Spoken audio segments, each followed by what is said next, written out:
Magandang gabi po, ulit sa atin.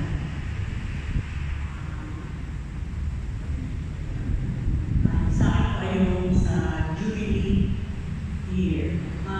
Yung word na Jubilee ay nagmula po sa salitang Hebreo. Ang ibig sabihin po dito ay yung salitang Jubilee sa salitang Hebreo ay Yoel. Ang ibig sabihin po nito ay yung ram's horn o yung sungay siya ng ram. Ito ay ginagamit kapag ito ay inihipan o pinapatulog bilang bugyan ng pagsisimula ng a day of atonement. So yun po yung word na Jubilee, yun po yung ibig sabihin nito. Ang Jubilee year naman po ay taon na in general forgiveness open to all. Open po para sa lahat. Ito rin ay special na proposal to approach God and others. No? So, ang taon ng jubileo ay isang tinuturing na taon ng pagpapala. Sa history po ng simbahan ay ang unang Jubilee year ay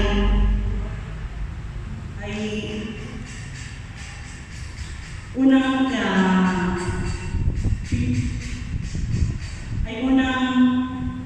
pinag-campaign noong taon 1300 ni Pope Boniface VIII noong February 22, 1300 noong kapistahan ni Saint Pete na kapistahan ng Chair of Saint Peter. At simula po noon, sineselebrate po yung Jubilee every 100 year noong panahon po na yun. Pero noong 1343, panahon po ni Pope Clement IV, the Sixth, ito po ay nireduce. Ginawa na po every 50 years po yung celebration ng Jubilee year. At noong 1470 naman po, sa panahon naman po ni Pope Paul II, ay naging every 25 years naman po. Simula po noon, every 25 years na po yung celebration ng Jubilee year. At yung recent lang po na celebration ng Jubilee year ay yung year 2000. Ito yung tinatawag na Great Jubilee, yung 2 millennia mula nung sa incarnation ni Jesus Christ po. Ang Jubilee, pagdiriwang po ng taon ng jubileo ay nagmula sa sinaunang tradisyon ng mga Hudyo.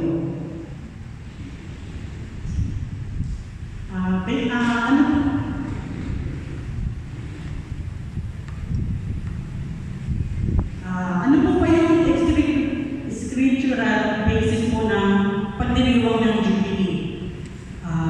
Basahin po na. Ang concept po nito na Jubilee, ng pagdiriwang ng Jubilee ay mababasa natin sa aklat ng Leviticus. So, wala po. So, kung saan ang mga Israelita ay nag-celebrate every 50 years nung panahon na yan. Every 50 years po sinicelebrate. So, at yan po yung ayan po, yung inipan na yun po yung ram's horn. So, kung dyan po yan na pagsisimula ng araw po na yung a day of atonement. Yun po. So, sineselebrate ang Jubilee every 50 years yung panahon pa na yun. Hindi pa na re-reduce yung pagdiriwang ng Jubilee. So, in-emphasize po nito ng pagdiriwang ng Jubilee yung pahinga, yung freedom, at yung restoration. At ito po ay nadam ng simbahan na ma-encourage ang renewal ng spiritual na mga mananampalataya.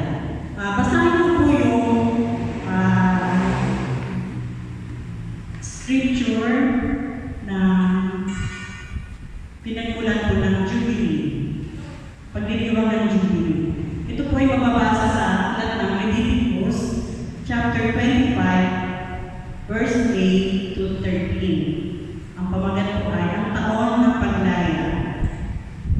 Bibilang kayo ng tig-pitong taon, 49 na taon lahat. Pagkatapos nito, sa ika-10 araw ng ika-7 buwan, na siyang araw ng pagtubos sa kasalanan, ito yung Day of Atonement, hihipan ng malakas ang trompeta sa buong lupain. Sa ganitong paraan, itatangin niyo ang ika-50 taon, ipapahayag ninyong malaya ang lahat sa buong lupain. Para sa inyo, ito ang taon ng paglaya. Babalik ang alipin sa kanyang sariling tahanan at isasaulit sa dating may-ari ang bawat lupain na ipagdilig. Sa buong taong iyon, huwag kayong magtatanim sa inyong bukiling. Huwag din ninyong aaninin ang bunga ng punong ubas na hindi naalagaan. Sapagkat taon ito ng pagdiriwang at sagrado ito para sa inyo. Kakainin ninyo ang mga halaman na kusang tumubo sa bukid. So ito po yung pinagmulan po ng pagdiriwang ng Jubilee. So sa lumang tipan po ito.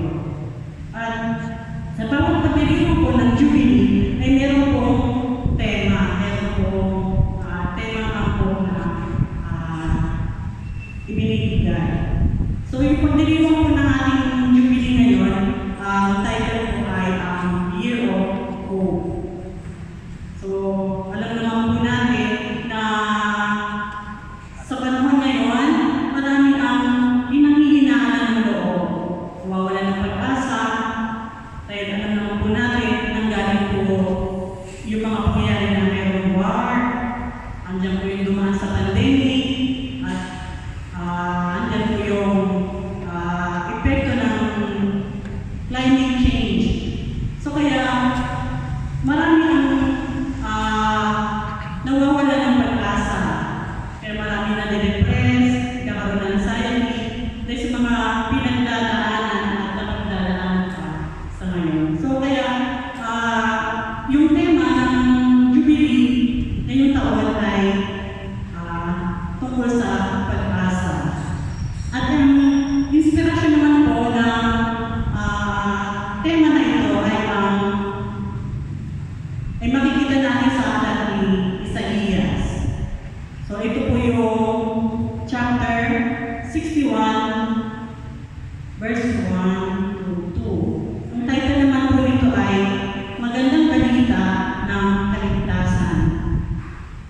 Sumasa akin ang Espiritu ng Panginoong Yahweh, sapagkat hiniram niya ako, sinugo niya ako upang dalhin ang magandang balita sa mga inaapi, upang pagalingin ang mga sugatang puso, upang ipahayag sa mga bihat at sa mga bilanggo na lalaya sila. Sinugo niya ako upang ipahayag na darating na ang panahon ng pagliligtas ni Yahweh.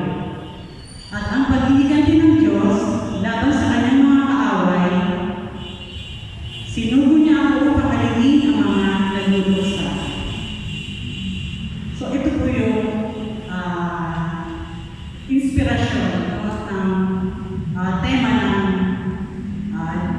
Year of Jubilee, Year of Hope, Jubilee of Hope. Yun po. Ang pinakasentro po nung binabasa ng pagbasa na ito ay yung message niya, yung tungkol sa pag-asa. Dito, sino ba ang tinutukoy dito na pinagmumulan ng pag-asa? Dito po ay pinagmumulan na tinutukoy dito ay si Jesus.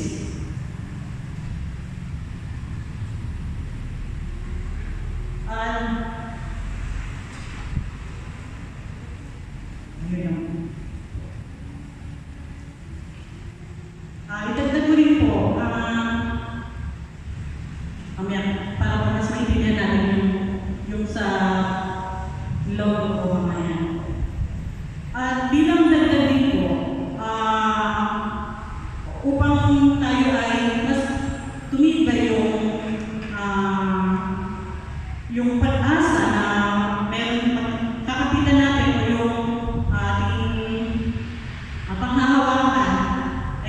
bibigay ko ang mga points, no? Ito yung nakuha din namin sa aming retreat, no? Yung anchored bako. Yung anchored bako, ito, isa to dun sa, nakalagay ito sa logo ng Jubilee na yun, yung anchor, na nire-represent ni Christ, no? So, ito po ay yung mga dahilan, horizon, para pagkuhanan namin ng pag-asa. Una ay yung I believe in everlasting. No, naniniwala tayo sa everlasting. Pangalawa, yung the death and resurrection of Jesus. Ito ay makikita natin sa unang Korinto, chapter 15, verse 3 hanggang 5. Christ died, was buried, and pangatlo naman ay yung reality of death. So kung saan sabihin niya, di ba, tayo ay namatay, pero tayo ay sabihin niya ay muling tumanggap na panibagong buhay. Kasama din yung mga martyrs. Kasunod yung God judgment. Ang basis nito ay yung ng God judgment ay yung love. Dahil ang Diyos ay pag-ibig. At ang sumunod naman ay ang the sacrament of penance. So, kung gaano tayo